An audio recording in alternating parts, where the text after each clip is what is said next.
আসসালামু আলাইকুম এভরিওয়ান। আমার নবাবজাদা ভাইটা আমার কাছে নবাবী সেমাই খেতে চেয়েছিল। একটাই মাত্র ভাই, তার উপরে আবার হোস্টেলে থাকে, কি করে না করি। তাই চলে এলাম নবাবী সেমাই বানাতে।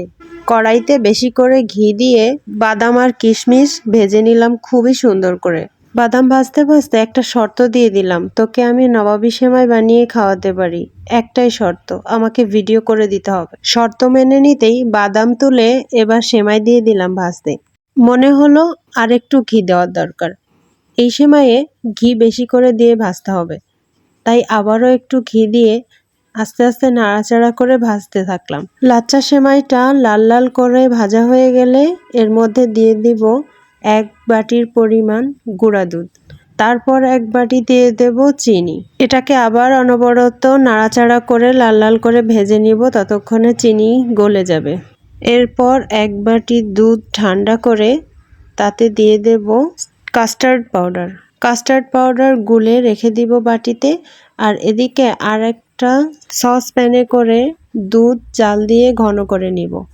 এরপর জ্বলন্ত চুলায় যখন দুধটা ঘন হতে থাকবে, আস্তে আস্তে কাস্টার্ড পাউডারের যে মিশ্রণটা এটা দিতে থাকবো আর অনবরত নাড়তে থাকবো। কিছুক্ষণ পর কনডেন্স মিল্ক দিয়ে আবারও নাড়তে থাকবো। খেয়াল রাখতে হবে যেন না পুড়ে যায়, অনবরত নাড়াচাড়া করতে হবে। এরপর হলো ডেকোরেশনের পালা। সুন্দর একটা কাচের বাটি নিয়ে নিয়েছি। ভাজা সেমাইটার একটা লেয়ার দিয়ে দেব মোটা করে। তারপর এবার দিয়ে দেব দুধের যে ঘন মিশ্রণটা।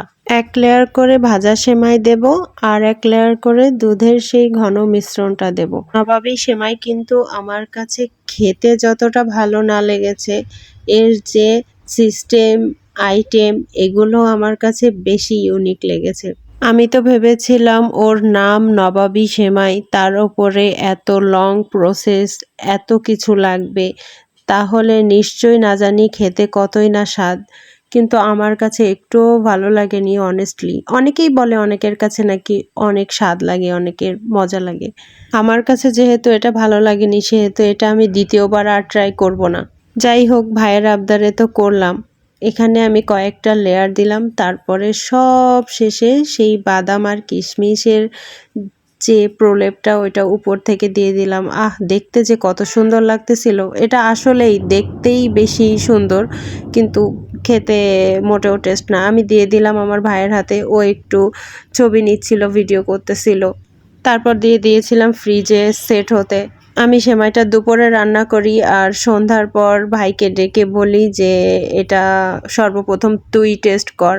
ও তো খুব সুন্দর করে বাটিতে নিল আর খাওয়া শুরু করলো। ও তো যখন খেলো তখন বলল যে সেমাইয়ের যে মচমচে টেস্টটা, এটার ফ্লেভার আর টেস্টটা ওর কাছে অনেক সুন্দর লেগেছে বা ভালো লেগেছে।